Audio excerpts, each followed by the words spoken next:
Buenas tardes, yo soy la doctora Mercedes Lazaga y en esta oportunidad vamos a hablar de aborto.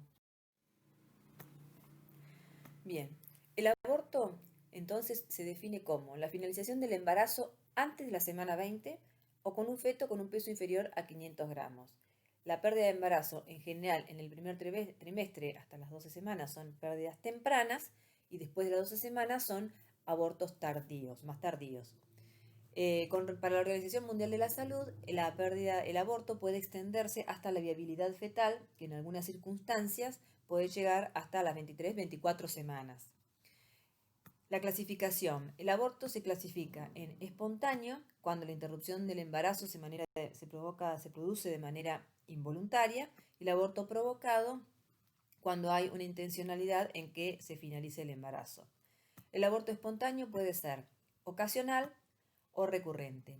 El aborto espontáneo o ocasional es aquel que ocurre en algún momento de la vida reproductiva de la mujer, no de manera consecutiva, no tiene impacto en las gestaciones futuras, es decir, que es una paciente que puede tener un aborto, después puede tener un embarazo a término, después puede tener otro aborto, o puede tener dos abortos al principio, después quedar embarazada y tener hijos a término de manera normal. Y el aborto recurrente es aquel que cuando se produce más de 3 pérdidas de embarazo de manera consecutiva.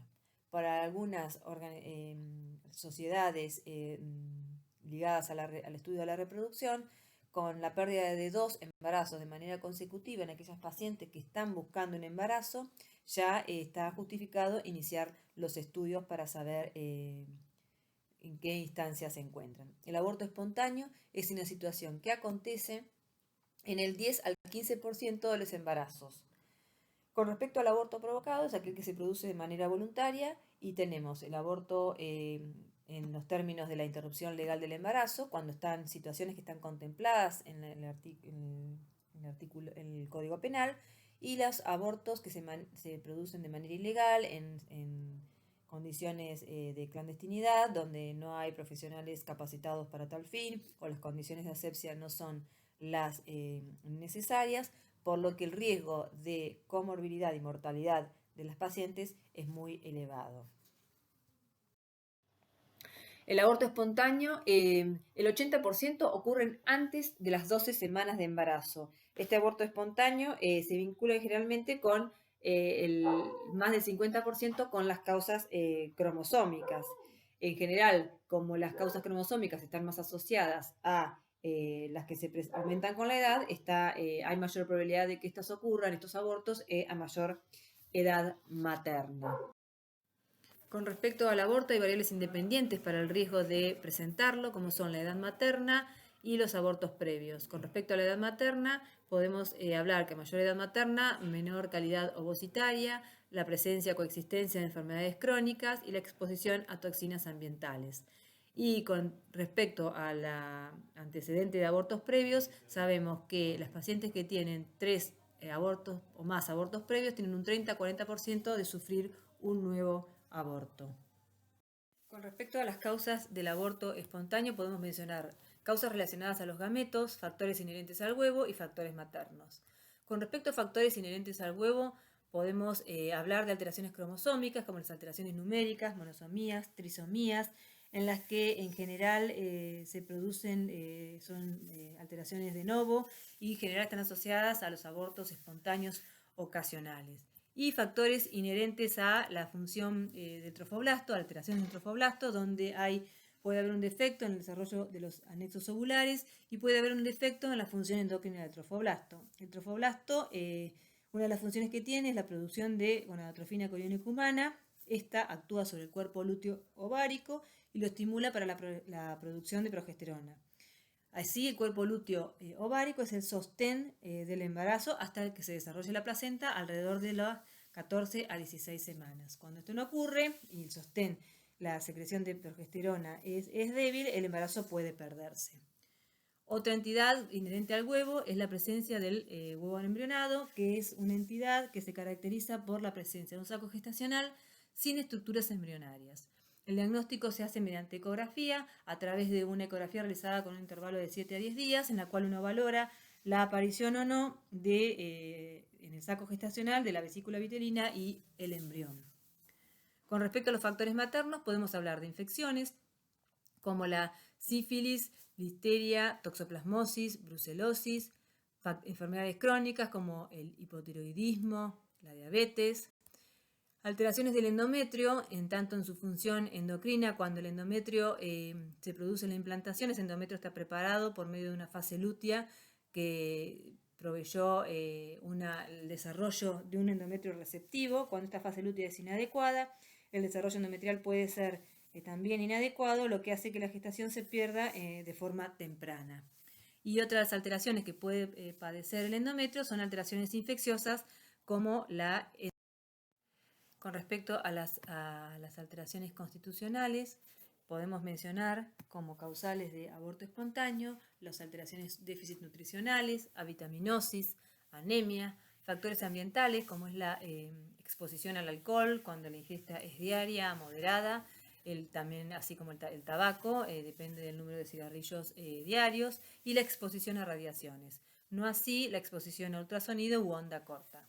Con respecto a los traumatismos, también pueden presentar un riesgo de aborto espontáneo cuando estos son violentos y fuertes sobre los órganos pélvicos.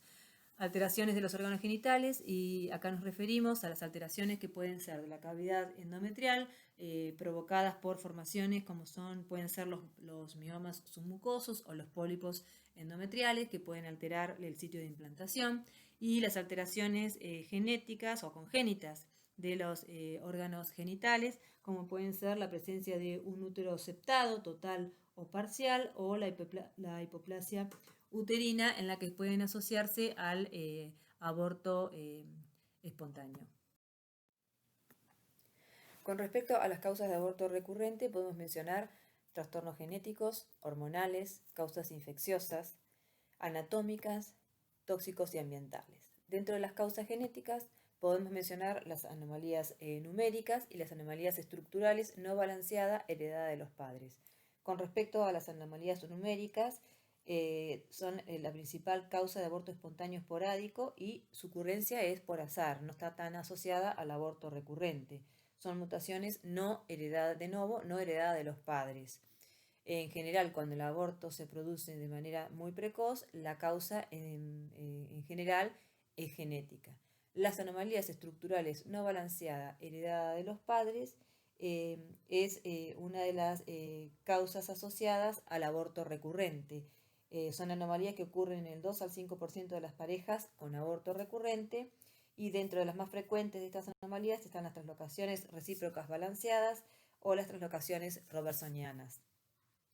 Con respecto a las causas hormonales, podemos mencionar la fase lútea inadecuada, que como dijimos, en la segunda mitad del ciclo, la estimulación del endometrio con progesterona va a posibilitar una preparación de histológicamente receptiva al blastocito y al desarrollo embrionario.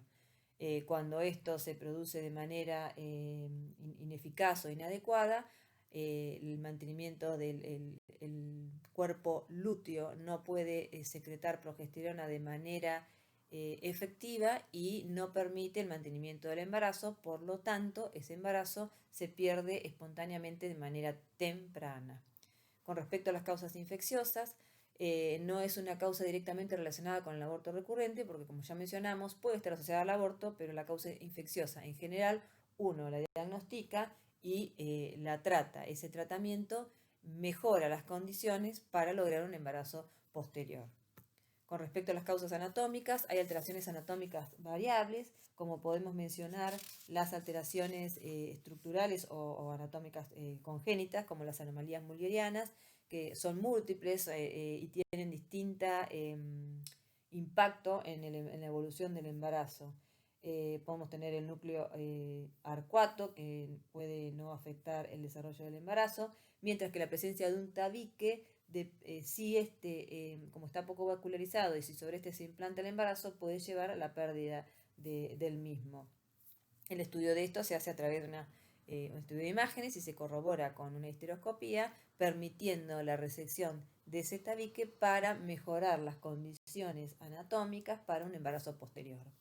Otra de las variables anatómicas que puede estar relacionada con el aborto recurrente es la incompetencia istmico-cervical, que es cuando el orificio cervical interno se encuentra con una dilatación que no permite el mantenimiento del embarazo. El diagnóstico se realiza fuera del mismo, fuera del embarazo, es decir, cuando la mujer no está embarazada, por medio de una maniobra que es introducir una bujía de Hegar número 8. La bujía de Hegar es un cilindro con una punta roma de acero que se usa para dilatar los orificios cervicales, y cuando el paso de esta bujía se hace sin dolor y fácilmente, estamos en presencia de una incompetencia ísmico-cervical. Otra manera de evaluar esto mediante una ecografía para medir la longitud cervical. Cuando uno presenta una incompetencia, el embarazo se va a producir y se va a perder de manera temprana. El tratamiento es, conociendo esta condición, el cerclaje, que es una sutura circular a nivel del cuello que permite que se mantenga cerrado durante todo el embarazo hasta más o menos la semana 36-37, que es cuando uno lo libera para que se pueda producir el parto. Con respecto a los tóxicos ambientales, la exposición obviamente a todo lo que son tóxicos como los pesticidas, los herbicidas, los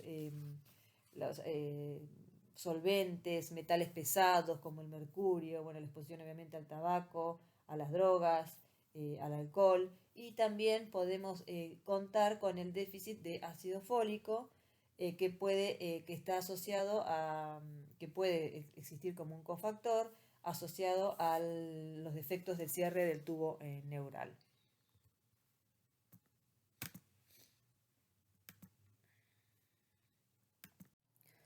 Con respecto a otras causas, como las inmunohematológicas, mucho se habla de los trastornos inmunes hematológicos asociados a malos resultados reproductivos. Dentro de ellos podemos mencionar la presencia de anticuerpos antitiroideos, el síndrome antifosfolipídico y las trombofilias hereditarias.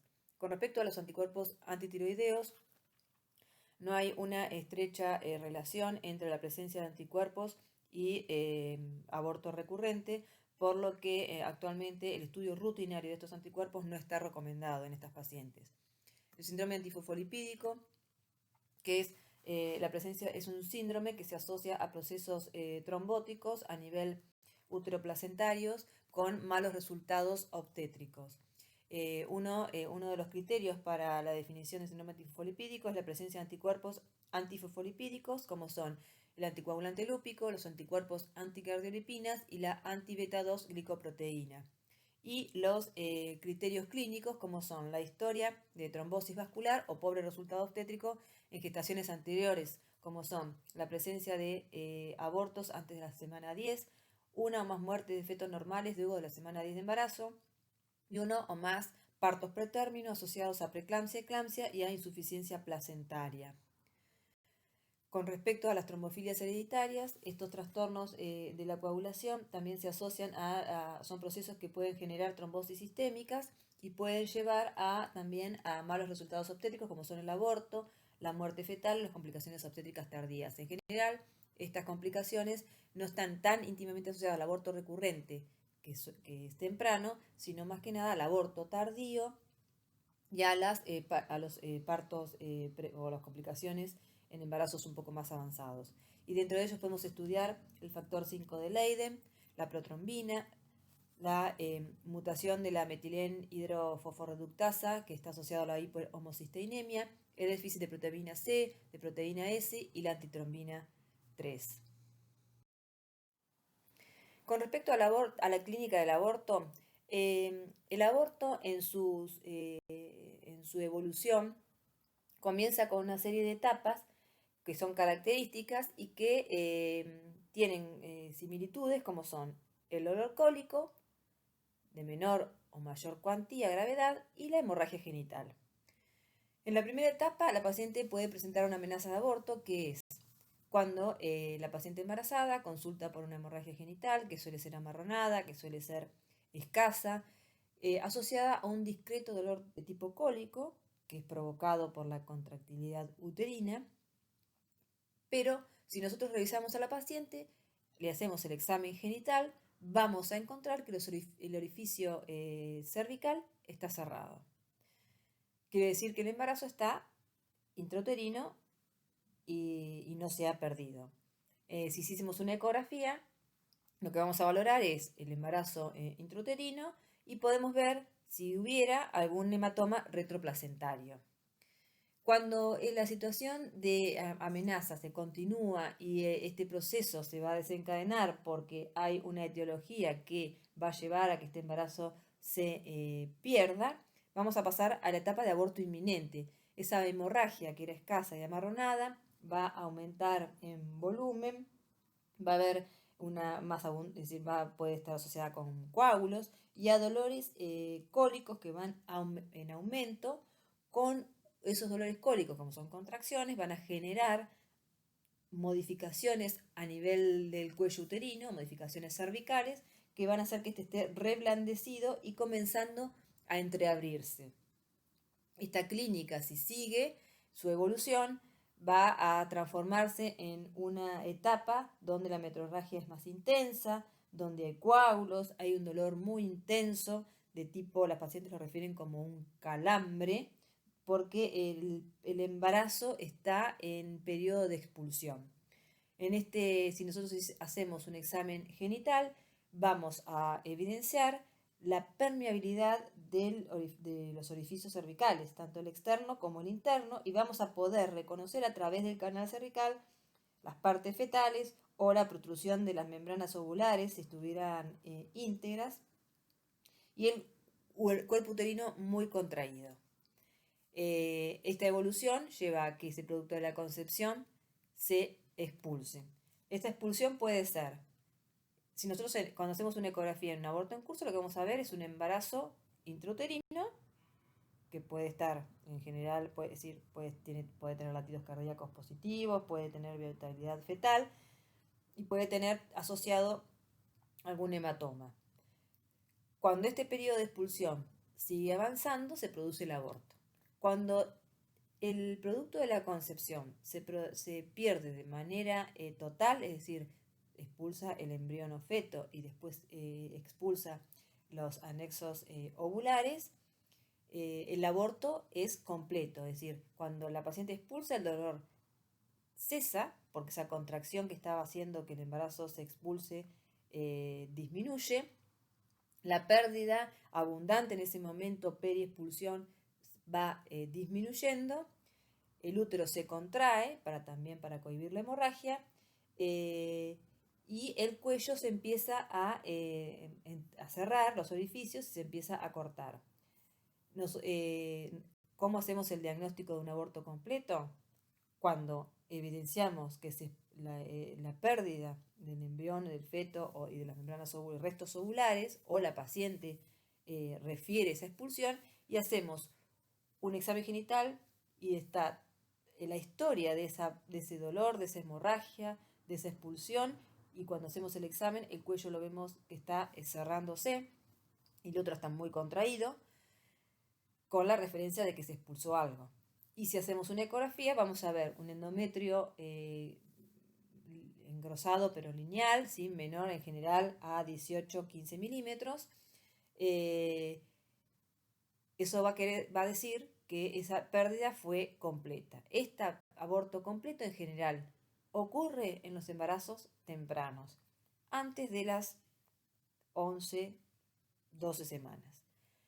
Cuando se pierde, cuando esa historia de pérdida, de amenaza de aborto en curso, de aborto,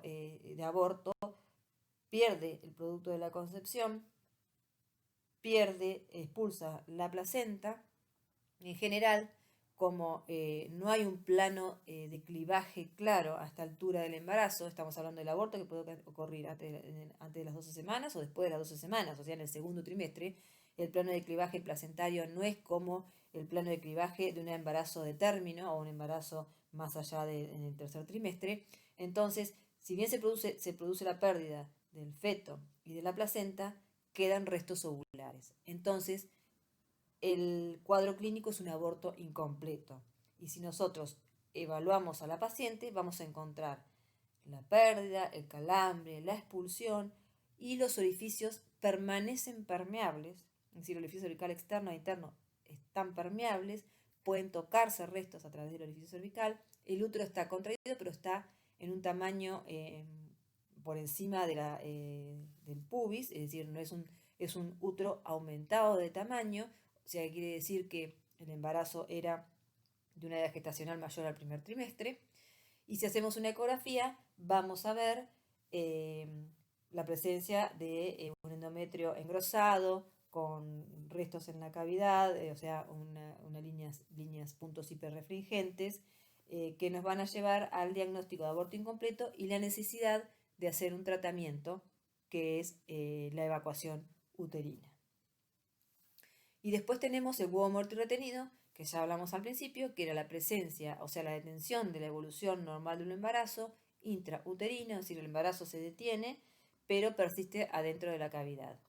Esa paciente no, en general, no tienen los síntomas del aborto, sino que el diagnóstico se hace mediante ecografía. Si nosotros, la paciente no se controlara y no se hiciese, no acudiera al médico, ese huevo muerto no va a generar ningún síntoma hasta que pasadas unas semanas se inicie naturalmente el proceso de expulsión.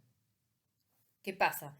Si la paciente no detecta esto, hay una demora, una dilación entre la muerte fetal y la expulsión, dependiendo de la edad gestacional, a mayor edad gestacional, mayor riesgo de que haya algún tipo de complicación asociado a trastornos en la coagulación. En general son en los fetos más allá del segundo trimestre y pueden provocar una coagulación intravascular diseminada. ¿Qué diagnósticos diferenciales podemos tener en cuenta? Para el embarazo en el primer trimestre, la amenaza de aborto, el cuadro de aborto incompleto, la molidatiforme y el embarazo ectópico. La molidatiforme se caracteriza por presentar una ruptura uterina en general mayor a la edad gestacional, la presencia de pérdida o hemorragia abundante asociada generalmente a la expulsión de vesículas, y si hiciésemos un dosaje de gonadotrofina corinocumana subunidad beta, vamos a encontrar valores muy superiores a los valores de un embarazo normal en las semanas de gestación que determina la fecha de última menstruación. Con respecto al embarazo ectópico, en general se dan en embarazos tempranos, la pérdida es escasa, amarronada, no hay una hemorragia uterina abundante, no hay un dolor cólico subintrante intenso como hay en la amenaza de aborto o en el aborto en curso, y los orificios no sufren modificaciones. En general, el diagnóstico diferencial es ecográfico por medio de la ausencia de un saco gestacional intrauterino y la presencia de una tumoración anexial o la presencia de líquido libre abdominal. ¿Cuáles son las complicaciones? En la evolución de la amenaza de aborto, si siguen el dolor, la hemorragia aumenta, se transforma en un aborto inminente, luego en un aborto en curso, luego en un aborto incompleto. ¿Cuáles son las complicaciones? Una de las complicaciones es la hemorragia. Cuando en la paciente se produce el aborto inminente, el aborto en curso y la expulsión, la hemorragia puede ser intensa y puede comprometer el estado hemodinámico de la paciente. Se genera una pérdida abrupta que produce una hemorragia aguda. Cuando se produce la expulsión, en general la hemorragia tiende a disminuir notablemente y se va atenuando a lo largo de los días. Si el aborto se produjo de manera completa, es decir, que se expulsó todo y el útero quedó vacío, la involución uterina va a ir produciéndose gradualmente, la pérdida va a ir cesando y va a desaparecer en pocos días. Si la expulsión es del feto, de la placenta, y persisten los restos ovulares, que es el cuadro clínico, es un aborto incompleto, el útero es como tiene la cavidad ocupada con restos ovulares, no involuciona y sigue presentando hemorragia, aunque no sea demasiado abundante, por varios días. Eso conlleva también a la alteración hemodinámica de la paciente. Si la paciente no consultara porque estima que no perdió el embarazo, que lo perdió y ya va a estar bien, la pérdida continúa, la persistencia de restos hace que ese útero no involucione y la paciente también va a presentar complicaciones hematológicas como es una anemia. Y si esos restos se retienen por mucho tiempo, pueden generar una infección. Cuando el aborto es incompleto, los restos que quedan dentro de la cavidad deben ser tratados. ¿Qué tratamiento tenemos? La eliminación de esos restos de la cavidad. Y puede ser, si son escasos, o es un embarazo precoz que quedó con alguna línea endometrial un poco más engrosada, se puede generar un tratamiento médico administrando un uteroconstrictor, como es la oxitocina, o se puede también utilizar prostaglandinas para generar una contractilidad adicional y que esos restos se expulsen. En el caso de que el aborto sea un embarazo más allá del primer trimestre y los orificios estén permeables y el útero no logre involucionar, uno hace el examen genital, los orificios están permeables o se están cerrando, pero el útero sigue estando aumentado de tamaño y uno hace una ecografía y el endometrio está engrosado, debe hacer la evacuación del útero. Y eso se realiza por medio de un tratamiento quirúrgico que es el raspado uterino evacuador o la aspiración manual endouterina. La infección entonces es una de las complicaciones que pueden presentarse en un aborto, luego de un aborto. Luego de un aborto espontáneo que se inicia y finaliza rápidamente o que la paciente consulta y se produce la evacuación uterina, es muy poco probable que la infección ocurra. En general, esto sucede cuando la paciente no consulta porque considera que el aborto se produjo y no hay necesidad de ir al hospital, o porque se hizo en condiciones precarias, o porque se realizó con algún instrumento que se introdujo a través de la vagina. Muchas veces pueden escuchar que se han colocado tallos de perejil o algún elemento punzante para generar el aborto. Entonces eso sí está muy asociado, estrechamente asociado a los procesos infecciosos. En general, el proceso infeccioso que se limita a la cavidad uterina es el aborto infectado, que es el aborto que se produce luego de esos restos ovulares retenidos, se infectan y se limita a la cavidad uterina. El cuadro clínico es la fiebre, la leucocitosis, taquicardia o escalofríos y que se soluciona con la aplicación de antibióticos, con la consulta precoz y con la evacuación uterina. En general son gérmenes comunes como la Escherichia coli o estafilococos. El aborto infectado es el que se limita a la cavidad uterina y es el que sucede luego de un aborto incompleto con retención de restos. El aborto infectado complicado es cuando ya ese proceso infeccioso desde el útero pasa por fuera de sus límites y puede comprometer órganos o estructuras pelvianas. Puede producir alguna anexitis séptica, una pelviperitonitis. Es un aborto infectado complicado. En general también el tratamiento es con antibióticos o con alguna acción quirúrgica. Una mención aparte es la infección que excede el útero y la pelvis, donde el útero funciona como una fuente de gérmenes y toxinas bacterianas y producen una septicemia. Bien, como dijimos entonces, cuando el aborto infectado complicado excede los límites los límites del útero, estamos frente a un aborto séptico. Se produce por la liberación de toxinas a partir de la infección bacteriana a nivel uterino. Y es un cuadro que se da en general luego de la práctica de maniobras abortivas en malas condiciones. Es muy raro, como dijimos entonces, que suceda luego de un aborto espontáneo.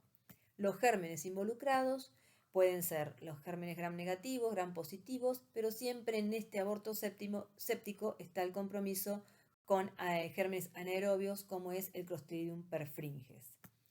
El cuadro del aborto séptico es un cuadro que se denomina síndrome icterohemorrágico o icteroazoémico de Mondor. Es un síndrome que de comienzo brusco, que aparece en pocas horas, con un cuadro séptico, debuta con una fase hiperdinámica, con fiebre, aumento de la frecuencia cardíaca, aumento de la frecuencia respiratoria, que llevan poco a poco a un compromiso hemodinámico, a un compromiso renal por hipoperfusión con oliguria, con bradicardia, con disminución de la frecuencia cardíaca e hipotensión. Este cuadro séptico está provocado entonces por la liberación de esas toxinas que están dadas por la infección por el Clostridium perfringens, que va a producir un shock con hemólisis, una intensa hemólisis que en pocas horas va a producir una anemia aguda con hemoglobinemia, hemoglobinuria e ictericia. Es un síndrome que se llama del triple color porque esa hemólisis produce la anemia, que le da la palidez, la ictericia y la cianosis, por obviamente el compromiso y el daño multiorgánico que produce tanto hepático como suprarrenal, como muscular, y la insuficiencia renal aguda que ocasiona. Esa falla multiorgánica, esa insuficiencia renal aguda, es la que va a desencadenar o puede desencadenar en poco tiempo un colapso circulatorio y la muerte. Es un síndrome que se caracteriza, un cuadro clínico que se caracteriza por ser de mucha gravedad, con mucha rapidez, que lleva a la muerte en poco tiempo. Si nosotros vamos a evaluar el útero, vamos a encontrar un útero que puede estar reblandecido, aumentado de tamaño, con un cuello permeable. Si nosotros hiciésemos una especuloscopía, podemos evidenciar un cuello que demuestra una cianosis, o podemos ver signos de pinzamiento o de alguna maniobra abortiva, y podemos ver la salida de flujo purulento o con fetidez. Este útero puede estar sufriendo procesos de gangrena. Si esta infección por anaerobios produce una gangrena, produce generación de gas, puede haber una perforación uterina. La sospecha de perforación uterina o de una gangrena o la falta de respuesta al tratamiento médico de estas pacientes tienen indicada la histerectomía, que es la remoción del útero, que es el foco constante de infección. Si bien el cuadro clínico que se originó está dado por las toxinas que se liberaron en la circulación, es decir, que está más allá del útero, pero la histerectomía puede ayudar a mejorar la evolución. El tratamiento entonces va a ser siempre en una unidad de cuidados intensivos, ya que tenemos que realizar en la paciente una estabilización hemodinámica, generar las transfusiones sanguíneas de factores de la coagulación, el tratamiento antibiótico precoz, el tratamiento de la insuficiencia renal aguda, del shock séptico y la histerectomía en el caso, como ya dijimos, de la mala evolución, de la presencia o la sospecha de perforación uterina o la sospecha de gangrena uterina.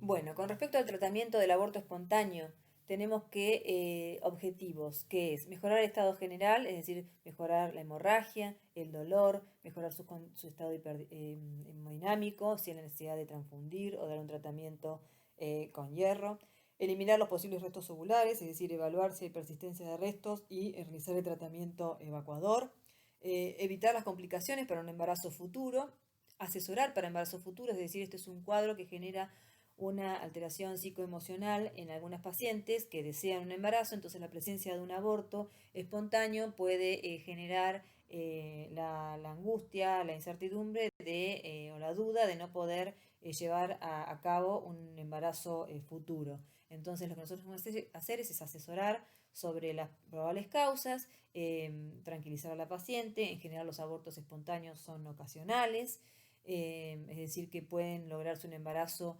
posterior a término y normal. Entonces lo fundamental es lograr tranquilizar a la paciente y contener a la mujer.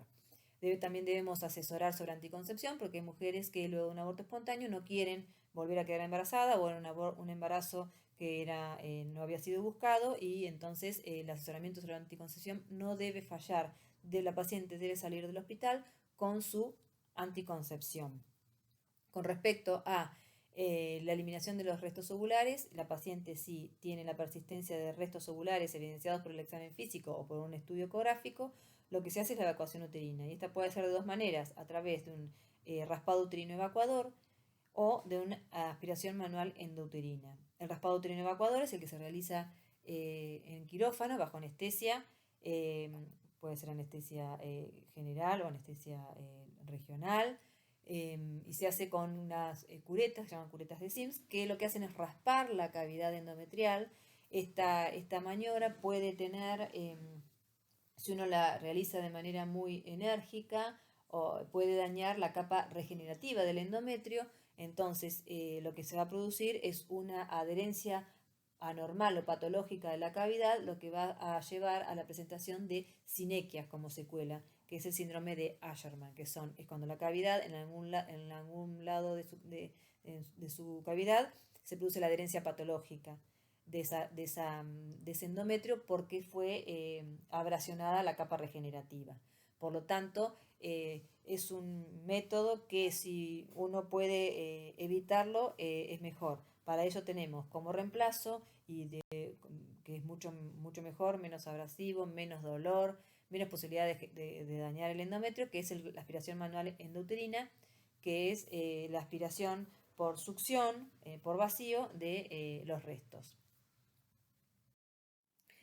Vamos a hablar ahora de interrupción legal del embarazo, que es la interrupción que se da de manera voluntaria antes de la viabilidad fetal, y que contempla el acceso a la interrupción del embarazo de toda mujer, niña, adolescente y en general toda persona con capacidad de gestar, según los mismos estándares de calidad que el resto de los servicios de salud. Es decir, es es un servicio de salud que debe otorgarse en determinadas circunstancias a todas las mujeres, niñas, adolescentes.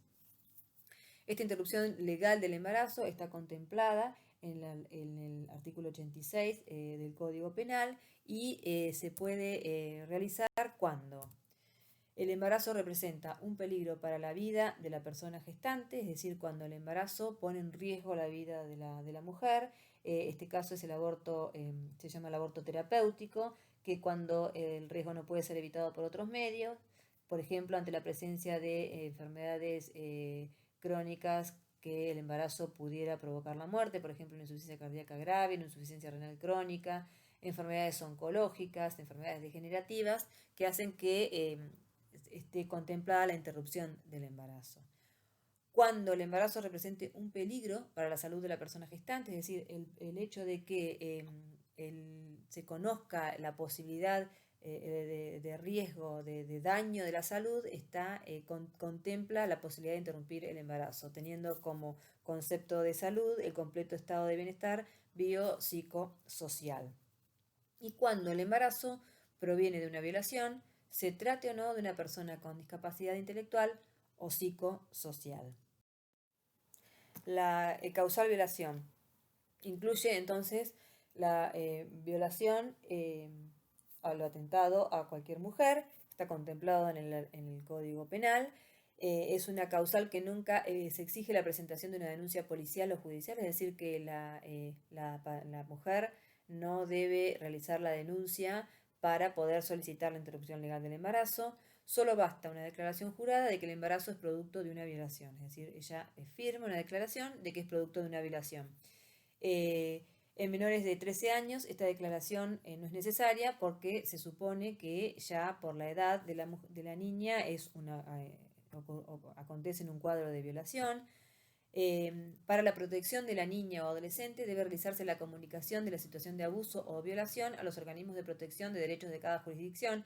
Esto quiere decir que porque muchas veces la violación se produce en el entorno de los convivientes, y hay que extremar las medidas para que esa paciente, luego de la interrupción del embarazo, quede alejada o no vuelva a exponerse al violador.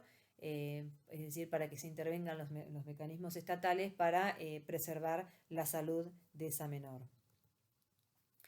Entonces, como dijimos, no necesitan denuncia policial y tampoco requiere autorización judicial, es decir, que no es necesaria la autorización de ningún juez. ¿Qué se requiere para la interrupción legal del embarazo? Se requiere un consentimiento informado. Eh, una vez que se hace la evaluación y se estipula que está comprendido en los alcances del Código Penal, de la interrupción legal del embarazo, la paciente firma un consentimiento informado. Las personas de 16 años o más son consideradas adultas por la legislación argentina en lo referente al cuidado de su propio cuerpo, entonces pueden brindar su consentimiento, no se requiere nada más. Todas las personas adolescentes entre 3 y 16 años también pueden brindar su consentimiento por digamos, el concepto de autonomía progresiva que presentan las menores. En el caso de que exista un riesgo en la práctica, ese riesgo lo debe determinar el médico basándose en la evidencia científica de que ese procedimiento puede generar un riesgo. Entonces se va a requerir un consentimiento de algún progenitor, padre, madre o representante legal o alguna persona que ejerza el rol de cuidador, de persona allegada o referente afectivo de la menor. Es decir, tampoco se necesita una autorización judicial. Se avisa del riesgo y se hace firmar a aquella persona que lo acompaña. Todas las niñas menores de 13 años podrán brindar su consentimiento con el acompañamiento de los progenitores, de los representantes legales o personas que ejerzan el rol de cuidadores, personas allegadas. Las personas con discapacidad pueden manifestar su consentimiento de manera autónoma o con la implementación de un sistema de apoyo. Quiere decir esto que las pacientes con discapacidad pueden, si uno explica o tienen una discapacidad que les permita comprender, pueden decidir tanto por la interrupción legal del embarazo como para continuar el mismo de manera autónoma. Nadie puede exigir nada y ellas mismas pueden firmar. En el caso de que la discapacidad sea por ahí un poco más moderada a severa, se implementa un sistema de apoyo donde se explica, donde se van haciendo, digamos, tomando acciones para que pueda, desde el punto que pueda ella, la paciente, generar un consentimiento. Pero tampoco se requiere ninguna autorización judicial, digamos, ni exigir un tutor legal, ni un certificado de discapacidad, ni nada, sino que se contempla la autonomía de estas personas con discapacidad también. ¿Cuál es el procedimiento de interrupción? Luego, la paciente, cuando solicita la interrupción legal del embarazo o es derivada por un médico que por su patología requiere la interrupción legal del embarazo, se hace una evaluación donde mediante un equipo multidisciplinario compuesto por psicólogos, médicos psiquiatras, asistente social, clínicos o médicos generalistas y ginecólogos, donde se evalúa la causal salud, ¿sí? Biopsicosocial o la causal violación. Luego debemos evaluar la edad gestacional para poder saber si la paciente puede realizar un tratamiento ambulatorio o un tratamiento en internación. Y además, para poder descartar cualquier patología asociada o decir, si hay dudas, determinar la edad gestacional fehacientemente mediante ecografía, descartar la presencia de un embarazo ectópico o de alguna otra situación que requiriera otros cuidados. Cuando se interna también, cuando hay necesidad de conservar pruebas en la causal violación, se necesita guardar la prueba para el juicio y por la edad gestacional. Cuando hablamos de edad gestacional decimos que menores de 12 a 14 semanas el tratamiento puede hacerse de manera ambulatoria en un centro de salud o en el hospital y más allá de las 12 a 14 semanas o si hubiera alguna de las características clínicas que mencionamos más arriba, debería hacerse internada. El tratamiento ambulatorio se realiza de manera medicamentosa, donde se le explica a la paciente la medicación, cómo la tiene que usar, la analgesia, las pautas de cuidado, cuándo tiene que venir a control, cuáles son las pautas de alarma para consultar en una guardia de urgencia y la consejería de método anticonceptivo post-expulsión. En el caso de tratamiento en internación, uno puede elegir un tratamiento medicamentoso. En general se usa primero un tratamiento medicamentoso más allá de las 14 semanas para que se logre la expulsión fetal. Y entre 12 y 14 semanas se puede es decir, de 12, 14 o menores, internada, se puede elegir u optar por la aspiración manual endouterina, que es el AMEU, que no requiere la medicación para la expulsión.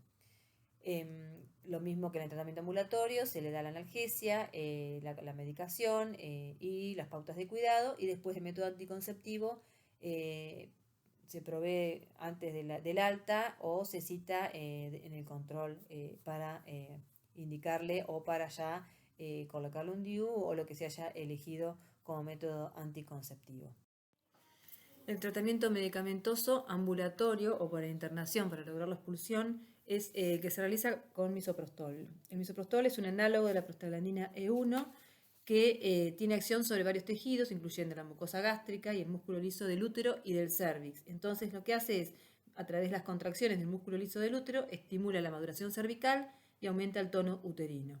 La sensibilidad del misoprostol aumenta con la edad gestacional, por lo que la dosis va variando según la edad gestacional que se presente. Con esto, la Organización Mundial de la Salud establece un protocolo de uso dividido en semanas, menos de 12 semanas y mayor a 12 semanas. En embarazos menores de 12 semanas, el misoprostol se usa en una dosis de 800 microgramos por vía vaginal, por vía sublingual o por vía bucal, que es cuando la pastilla se coloca entre la mejilla y la encía, en dosis repetidas hasta la expulsión. Y mayores de 12 semanas, la dosis se reduce a la mitad, también por las mismas vías. Hay otros protocolos que el corte lo hacen a las 13 semanas. La evacuación uterina se realiza por medio de un dispositivo que se denomina AMEU, aspiración manual endouterina, que consta de una jeringa aspiradora y una serie de cánulas de distinto diámetro con un extremo fenestrado, que es el que se introduce en la cavidad uterina para producir la aspiración por vacío del contenido de la cavidad. Es un procedimiento que se puede realizar con anestesia local, cervical o anestesia regional y tiene una menor tasa de dolor posoperatorio, menos posibilidades de perforación uterina y la paciente puede externarse de manera precoz. Otra forma de evacuar el útero es por medio de un raspado uterino evacuador, que a diferencia de la MEU es un procedimiento que se realiza con una serie de curetas rígidas que tienen mayor posibilidad de perforar el útero o de generar una abrasión exagerada de la capa regenerativa del endometrio con su posterior adherencia y mayor dolor postoperatorio. La profilaxis antibiótica en general se indica para las pacientes que van a ser sometidas a un procedimiento quirúrgico, como es la aspiración manual endouterina y el raspado uterino evacuador. Y la que se usa es la doxiciclina antes del mismo o el metronidazol. ¿Sí? Luego del procedimiento o en los tratamientos ambulatorios no es necesario realizar ningún tratamiento antibiótico. La paciente que accede a una interrupción legal del embarazo es estrictamente necesario que tenga una anticoncepción post-aborto. Y para ello la vamos a asesorar de todos los métodos y vamos a elegirlo según los criterios de elegibilidad de la Organización Mundial de la Salud, que nos permite valorar cada método según las patologías clínicas que tenga la paciente. Para el posaborto del primer trimestre, el anticoncepción oral puede ser elegida si no tiene contraindicación para la anticoncepción hormonal oral, el anticonceptivo inyectable, el implante, el dispositivo intrauterino, el sistema liberador de levonorgestrel, la acetato de hidroxiprogesterona de depósito.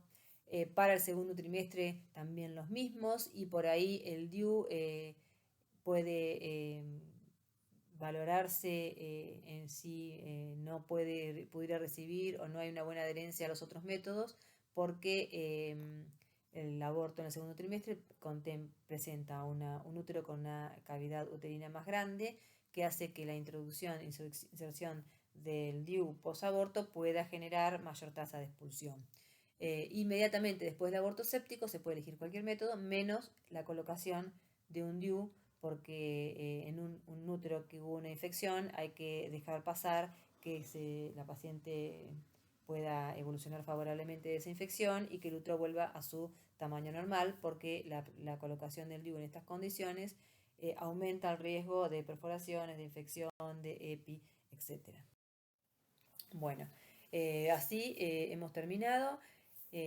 Muchas gracias por su atención y bueno, nos vemos en algún momento, quizás post pandemia.